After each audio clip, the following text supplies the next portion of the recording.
Ethan had always believed he was doing fine, until he started comparing himself to everyone else. At 28, he had a steady job, a comfortable apartment, and a few close friends. Yet, every time he scrolled through social media, it felt like his life was falling behind. His former classmate Ryan had just bought a luxury car.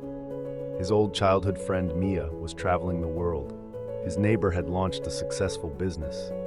Everywhere he looked, it seemed like people were racing ahead while he remained stuck in place. At first, these comparisons felt harmless, a little motivation to push himself harder. But over time, they became a shadow that followed him everywhere. His victories no longer felt like victories. When he earned a promotion at work, he thought, Ryan is still making more money.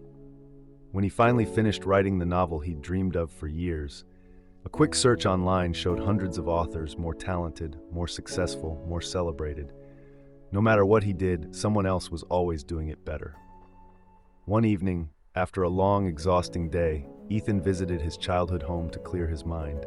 His parents had moved years ago, but the house remained untouched, a place full of memories. As he wandered through the familiar rooms, he found himself in the attic. It smelled of dust and time. There, buried under old boxes, he discovered a small, ornate mirror. It was cracked slightly along the edge, but the glass was clear. Something about it drew him in.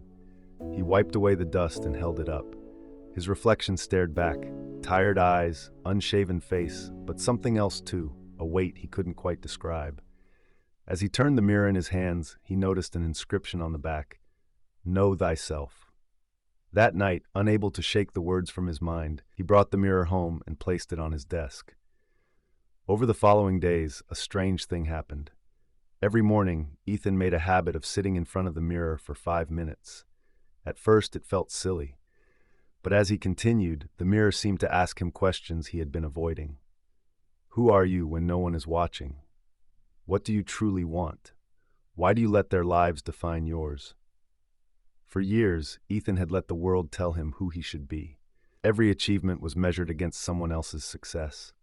But the mirror didn't care about Ryan's luxury car, Mia's adventures, or anyone else's life. It only reflected him. One evening, as rain pattered against his window, Ethan found himself staring into the mirror longer than usual. For the first time, he didn't see someone falling behind. He saw a man who had worked hard, loved deeply, and tried his best, even when no one was watching. A memory surfaced, a conversation with his grandfather when he was a child.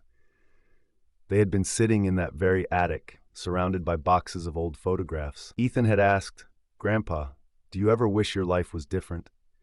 His grandfather had smiled softly and said, "Ethan, the only person you need to be better than is the person you were yesterday. If you spend your days chasing someone else's life, you'll never live your own." For years, those words had been buried under the noise of comparison. But now they rang clear.